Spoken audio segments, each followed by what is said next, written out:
Well, I'm Linda Groake from New York. No one ever knows how to spell that last name, but how did I come to be in Georgia, you're wondering? Well, that's a funny story. You see, when I was in New York, I met my then husband when I was executive director of a volunteer ambulance corps, and he was a paramedic going to college to finish his pre-med courses. So we had started to date and everything else, and there's a time when he was going to apply to medical school, and he did. He applied. He got 4 interviews, and that was very promising. And then he, then he got waitlisted at all of them. No. Yeah, so it was a little disappointing, I mean. But then he got a message one day, like, all the schools had started. And then he got a phone call. Hi, are you still interested in going to medical school? Can you be here tomorrow morning at 8 o'clock? Do you have $1,500? So, yes, he finished his work, his shift as a paramedic that night at 11, and drove out to Long Island to start at New York Institute of Technology, College of Osteopathic Medicine the next day.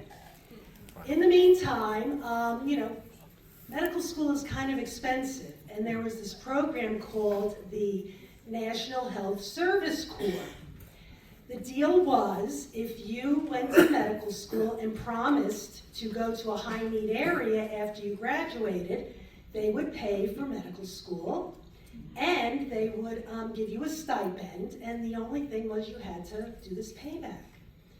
Well, he asked me, at that point we were engaged, he goes, what do you think? I was like, well, they're always going to need internists in the South Bronx, right? This is a no-brainer. Of course you should take it. Well, the program is that at the end of your training, your residency training, you're going to get this list of places to do your payback. And if you don't find one of those places, the options are you have, an Indian reservation or the Bureau of Prisons. So that was the stick. So we're really excited. He finishes up his residency. We get this list. And there's nothing in the Bronx. There's nothing in New York City. Oh my God. Okay, so we start going through this list bit by bit, and so we weren't getting any responses. So I decided we're going to send a letter to every place on the list. We'll say we did our due diligence. Let us stay in the South Bronx. Then we started getting phone calls. America Samoa. I was like, where's that? My mother goes, oh, let me go. She goes and she gets the atlas. She looks at it. She goes, oh, she goes, you know where Hawaii is? I was like, yeah. She goes, you make a left. Closer to New Zealand. Then we was Barrow, Alaska. Yeah, 60 miles north of the Arctic Circle.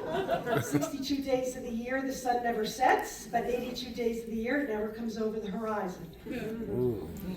No, I don't like cold weather. Okay, then there was Glasgow, North Dakota. Okay. They called up, they're giving me the pitch, it's a wonderful place to raise a family, great hospital, international airport. I went to Canada, it was 70 miles. And the selling point, it was only 150 miles to Kmart. That was their selling point. So then he got an interview at the Albany area community health down in Albany, Georgia.